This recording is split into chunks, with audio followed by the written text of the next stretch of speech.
그리고 이제 여기서 수시정이 결국엔 왜 중요하냐, 왜 장점이 있지, 왜 다들 수시 종합을 하지, 이거에 대해서 알고 계셔야 되는데, 첫 번째는요, 고3끼리의 경쟁만 하면 되기 때문이에요.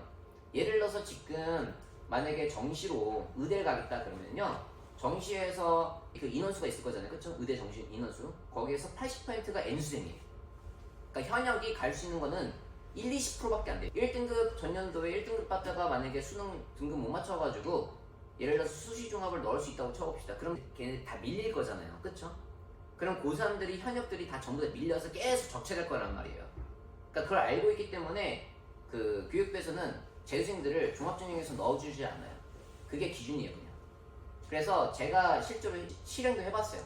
저한테 내신이 1.03인 학생이 왔었거든요, 재수하러 저한테.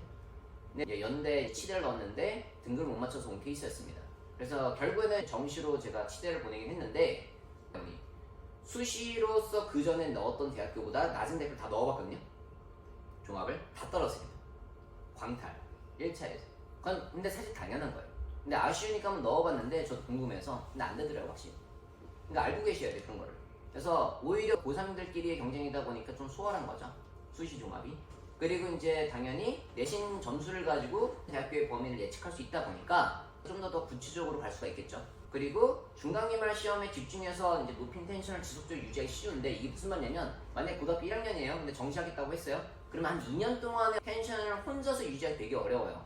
저희는 이제 1대1로 관리를 하다 보니까 저희 같은 경우는 유지를 시켜줌에도 불구하고 혼자서 한다? 불가능하다고 생각하시면 돼요.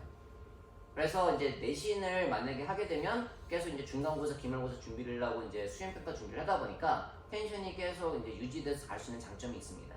그리고 이제 여기서는 수능 등급만 맞추면 되죠, 그쵸? 점수가 아니라 등급을 예를 들어서 3합 6, 예를 들면 이제 어머니 이런 거예요. 고대에서 내년서부터는 이제 논술 수시가 이제 뽑거든요. 원래 예전에 있었어요, 고대 논술이. 근데 이제 10몇 년 동안 없다가 그리고 다시 생긴 거거든요. 제가 알고 있기로는 한 366명인가 이제 정원이 있습니다. 그러면 그 인원수에 맞춰서 이제 고대가 뽑는데, 내신 성적을 반영은 안 해요. 논술 100%인데 수능을 등급을 요구를 해요. 그러니까 예를 들어서 3합 6 이내 이런 겁니다. 그러니까 과목이 5개잖아요. 5개 과목에서 3개의 과목, 그 중에서 3개의 과목에서 만약에 2등급, 2등급, 2등급이면 6등급이잖아요, 그쵸? 이 6 이내로 들면 뽑아주겠다는 겁니다. 그러니까 수능이 어쨌든 간에 반영이 된다는 소리겠죠. 근데 다행히도 등급만 반영하다 보니까 좀 수월한 거예요. 정시는 그냥 무조건 점수인데 시에서는 등급만 요구하거든요. 그래서 이제 플랜을 짤 수가 있어요. 내가 만약 영어를 잘해, 1등급이다. 그러면 예를 들어서 수학은 3등급이야. 그러면 이제 뭐 국어는 2등급 받으면 되겠네. 뭐 이런 계산이 있죠. 사전에 짤 수 있다라는 거죠.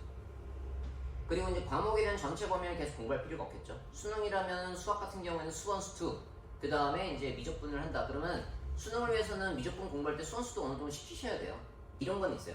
지금 그 국제부 전교 1등 학생은 수능으로도 서울대 경영이 목표인데 수능으로도 서울대 경영을 갈 거고 수시로도 갈 거예요. 왜냐면 수능도 거의 다 맞아요. 걔는 그렇게 만들어냈어요. 그냥 사전에 그런 걸 연습을 시키는 거예요. 그런 거를 구조를 저희가 짜서 다 플랜을 짜줍니다. 그러니까 이제 걔가 텐션이 안 죽죠. 저희는 이제 중간고사 끝난 다음 날서부터 기말고사 준비해요. 그냥 그런 구조들을 설명해줘요.